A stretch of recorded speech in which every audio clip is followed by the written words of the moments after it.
Hi guys, we're at Teza round 7 of the MX Nationals here at Richards Bay. Yesterday was free practice. It was super humid and hot, and today, a bit misty. Sun's coming up, and it's going to be a good day here in the hills of Teza, Richards Bay.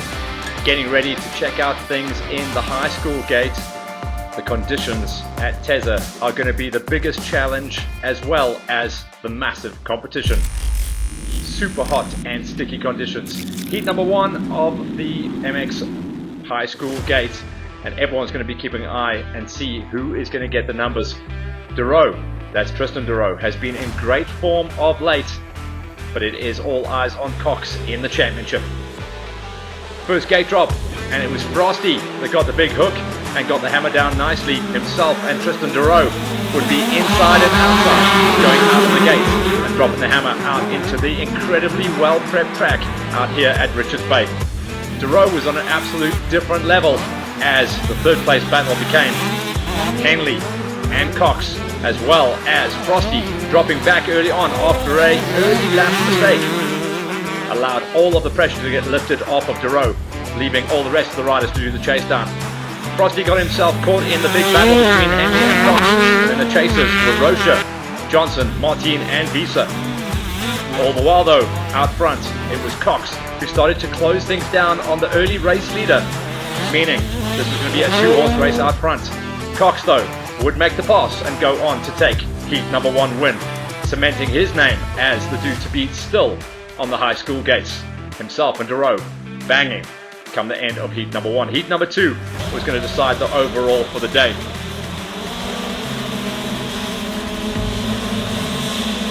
When your gate eventually dropped, it was Duro and Cox, this time going inside and outside. Always seems to be the second heat where Cox comes out and comes to life nicely. Third place battle was going to be an interesting one early on, where Henley and Cruz, as well as Visa, were going at it. Cox and Duro stretched their legs early on as the class of the field. A whole wave of Yamahas were doing the massive chase down.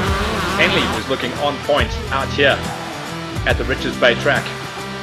Try as he might though, Duro was in trouble trying to hang onto the back wheel of Cox. Visa was looking nice early on, but looked like he was getting closed down by the build-up of the chasing pack. Cox would go on to remain out front as Henley once again showed his form down here at the coastal circuit to try and run the numbers. It was Cox though that would walk away with the numbers ahead of Duro, Henley and Visa. Changing gears now and moving up into the MX2s. Now on the season, the dude coming into form once again is Duro.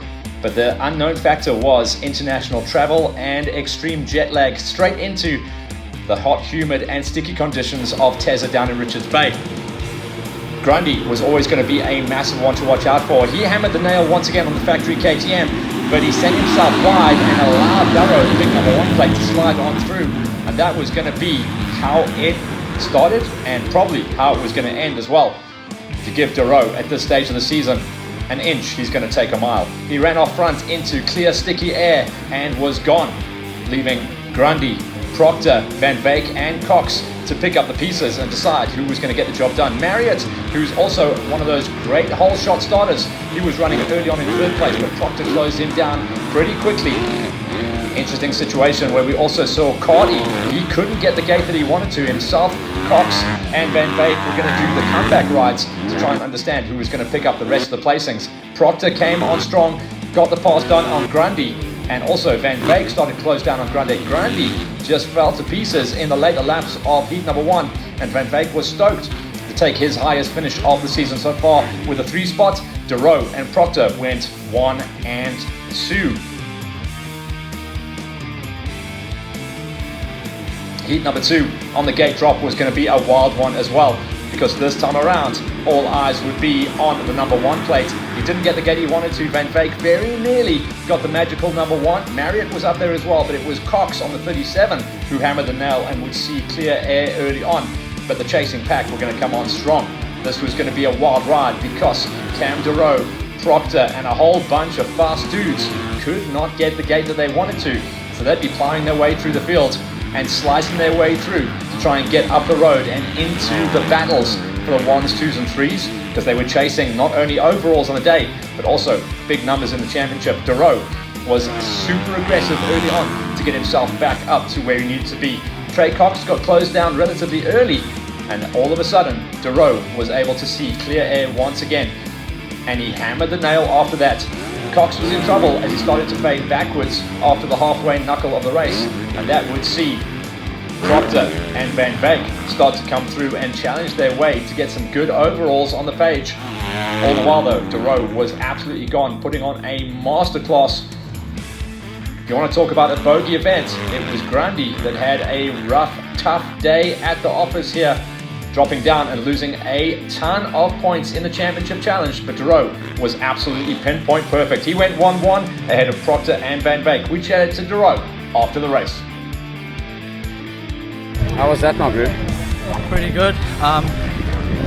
Almost a perfect day. Just didn't lead a couple laps in half a lap in MX1 and 2 or 3 laps in MX2. So you're super stoked with my results. Not feeling the best today. Still a bit jet lagged, but had a lot of caffeine today and got through it, and yeah, made it happen. And then the red plate holder is not up there today.